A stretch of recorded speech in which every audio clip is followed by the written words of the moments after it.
العلم نور والظلام تأخر، فمن الذي سينير لإظلامي؟ أنا مولع بالعلم لكن عاقني بغي العدو يحد من إقدامي.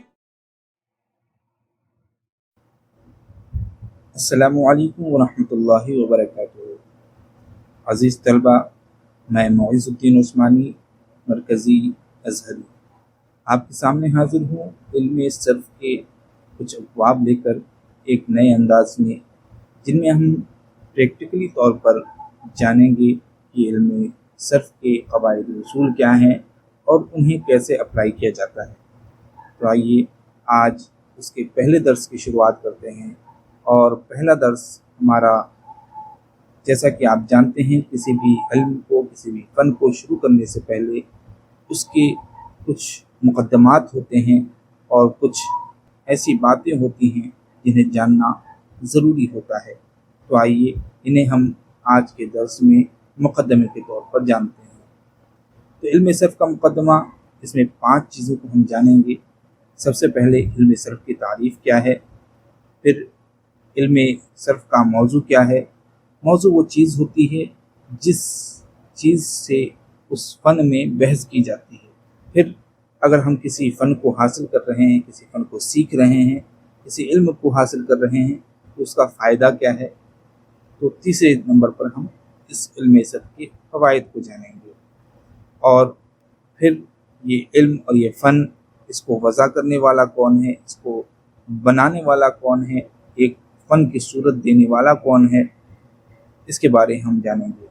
اور پھر ہم جانیں گے کہ اس فن کے مصادر کیا ہیں، یعنی کہاں سے یہ فن نکل کر آیا ہے اور اس فن کا مصدر اور مرجع کیا ہے۔ تو آئیے شروع کرتے ہیں۔ سب سے پہلے علم صرف کی تعریف۔ علم صرف کسے کہتے ہیں، کیا ہے علم صرف، اور اس کی ڈیفینیشن کیا ہے۔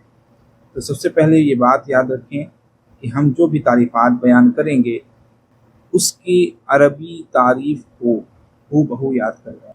اور جب آپ عربی تعریف یاد کر لیں گے، کیونکہ اس میں الفاظ کم ہوتے ہیں، معانی زیادہ ہوتے ہیں، اور تقدیم و تاخیر سے معنی بدلتا ہے، لہٰذا آپ کے ذہن میں ترجمہ ادھر ادھر ہو سکتا ہے۔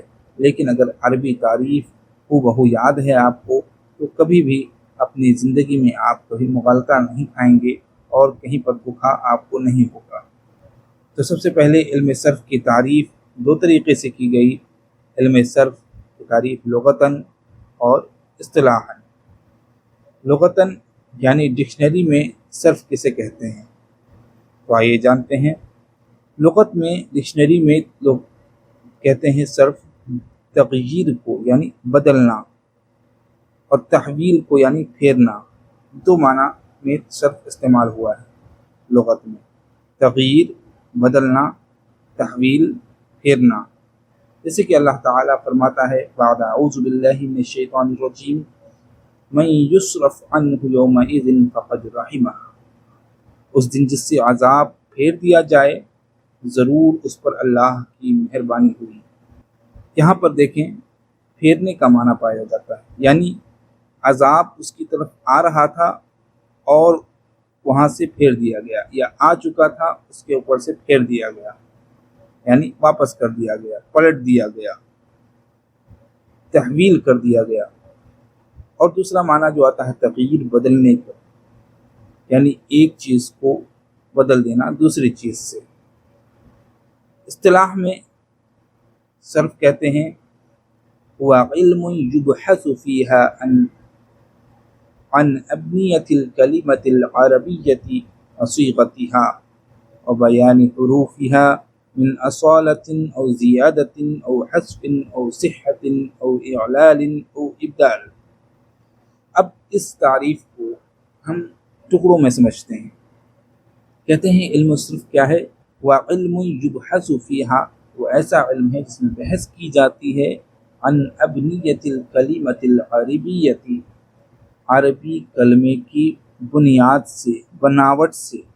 بنا کہتے ہیں بنیاد کو اور بناوٹ کو، اور کسی تعمیر کو، تو ابنیہ یعنی اس کی بنیادوں سے، وصیغتھا اور عربی کلمے کے صیغے سے بحث کی جاتی ہے۔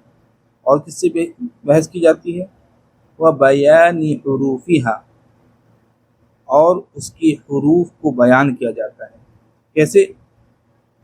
من اصالۃ او زیادۃ، اس کی اصل اور زائد ہونے کی حیثیت سے، یعنی کون سا حرف اصلی ہے کون سا زائد ہے یہ بیان کیا جائے گا۔ او حذف، یا کون سا حرف حذف کیا گیا ہے۔ او صحت او اعلال او ابدال، یا پھر اس کے حروف میں کون سا حرف صحیح ہے یا کون سا معلول ہے، اس میں حرف علت ہے، او ابدال، یا پھر کس حرف میں ابدال ہوا ہے، بدلا گیا ہے کوئی حرف دوسرے حرف سے۔ تو اب اس تعریف کا اردو ترجمہ صحیح و سلیس اردو میں دیکھ لیتے ہیں کیا ہوتا ہے۔ هو علم يبحث فيها عن أبنية الكلمة العربية وصيغتها وبيان حروفها من أصالة أو زيادة أو حذف أو صحة أو إعلال أو إبدال، یعنی علم صرف ایسا علم ہے جس میں عربی کلمے کے اوزان و صیغے سے اور اس کے حروف کی اصالت و زیادت اور حذف، صحت و اعلال و ابدال وغیرہ کے اظہار سے بحث کی جاتی ہے۔ تو یہ اس تعریف کا صحیح و سلیس اردو ترجمہ ہو گیا، اور آپ نے اس سے پہلے دیکھا کہ ہم نے اس تعریف کا ٹکڑوں ٹکڑوں میں اچھی طریقے سے وضاحت کر کے ہم نے ترجمہ کیا، اس نے اسے سمجھنے کی کوشش کی۔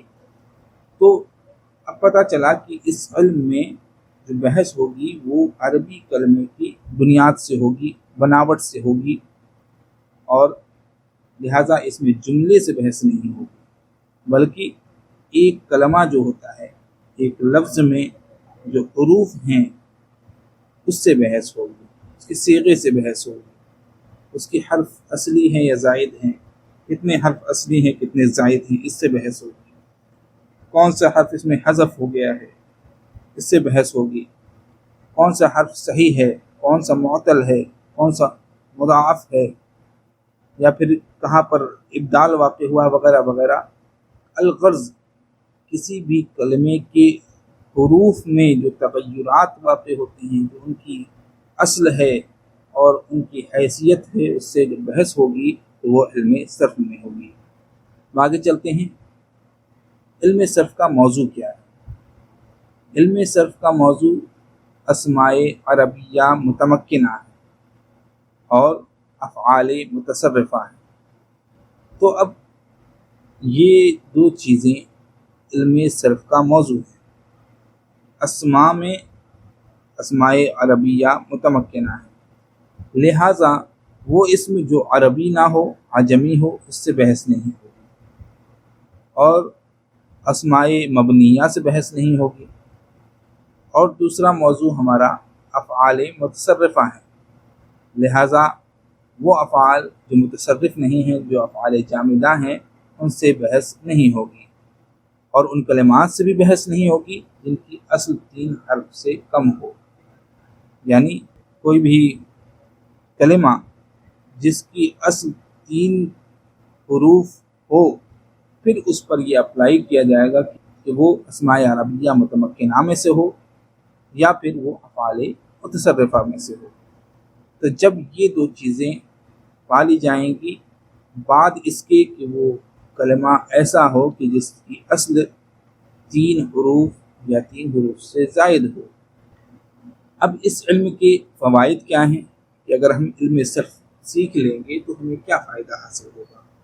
پہلا فائدہ یہ ہے کہ مفردات عربیہ میں لحن و خطا سے محفوظ ہیں، کہ جب ہم علم صرف سیکھ لیتے ہیں تو عربی زبان کے جو مفردات ہیں ہم اس میں لحن و خطا سے محفوظ ہو جاتے ہیں۔ جیسے کوئی بھی لفظ لے لیں، مقدمہ ہی لے لیں۔ مقدمہ کیا ہے؟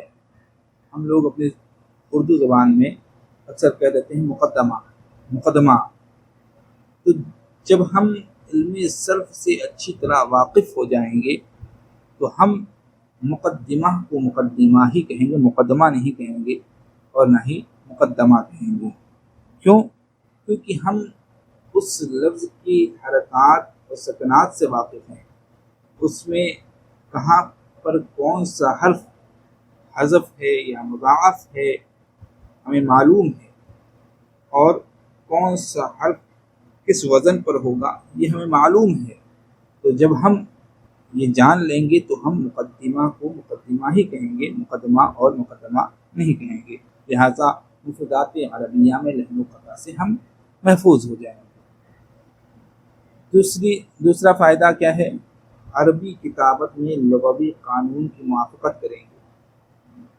جب ہم عربی لکھیں گے تو ہم لغوی قانون جو ہے، جیسے قالوا ادخل لنا، تو ہم بول تو رہے ہیں قالوا ادخل لنا، لام پر ضمہ دے کر ہم سیدھے دال ساکن پڑھ رہے ہیں قالوا ادخل لنا۔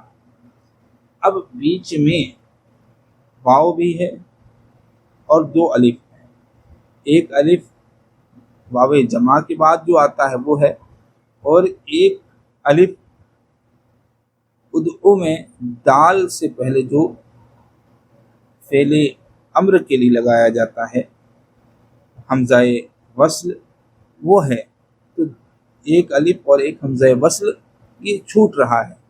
لیکن جب ہم علم صرف کے قواعد و اصول سے اچھی طرح آگاہ ہو جائیں گے تو ہم جب قال ادخل لنا لکھیں گے تو ہم لکھنے میں کوئی دھوکہ اور کوئی ہم سے غلطی اور خطا واقع نہیں ہوگی، لہٰذا کتابت عربی میں ہم لغوی قانون کی موافقت کر پائیں گے۔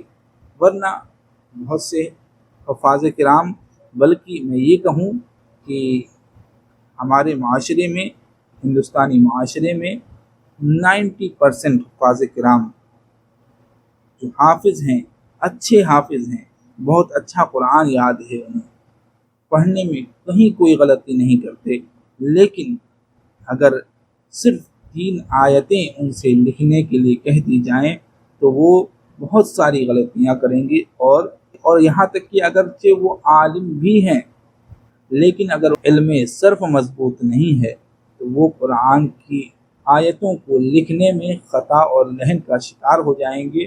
لہٰذا علم صرف کا مضبوط ہونا یہ ضروری ہے ہمیں قرآن لکھنا سیکھنے کے لیے اور کتابت عربی میں لغوی قانون کی موافقت کرنے کے لیے۔ اب آئیے دیکھتے ہیں علم صرف کے واضح کون ہیں۔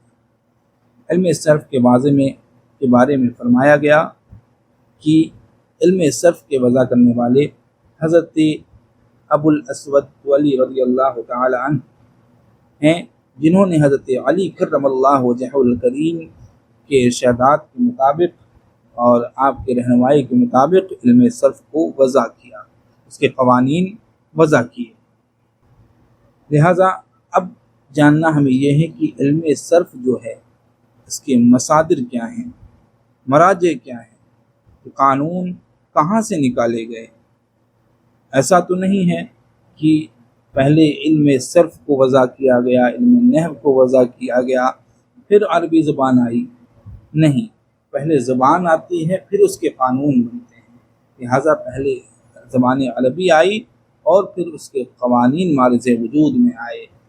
تو علم صرف کے مصادر میں سب سے پہلا مصدر قرآن کریم ہے، دوسرا مصدر حدیث رسول اللہ صلی اللہ تعالی علیہ وآلہ وسلم ہے، اور پھر تیسرا مصدر کلام عرب ہے۔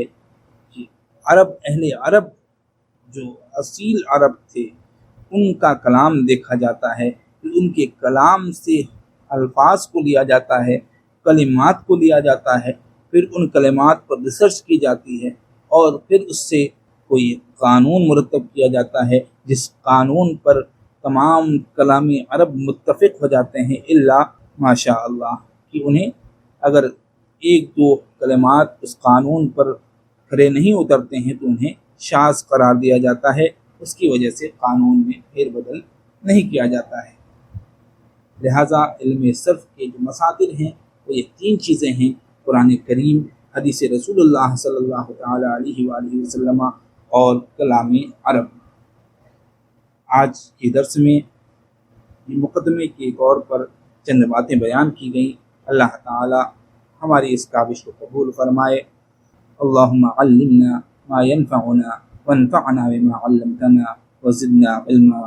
سبحان ربك رب العزة عما يصفون وسلام على المرسلين۔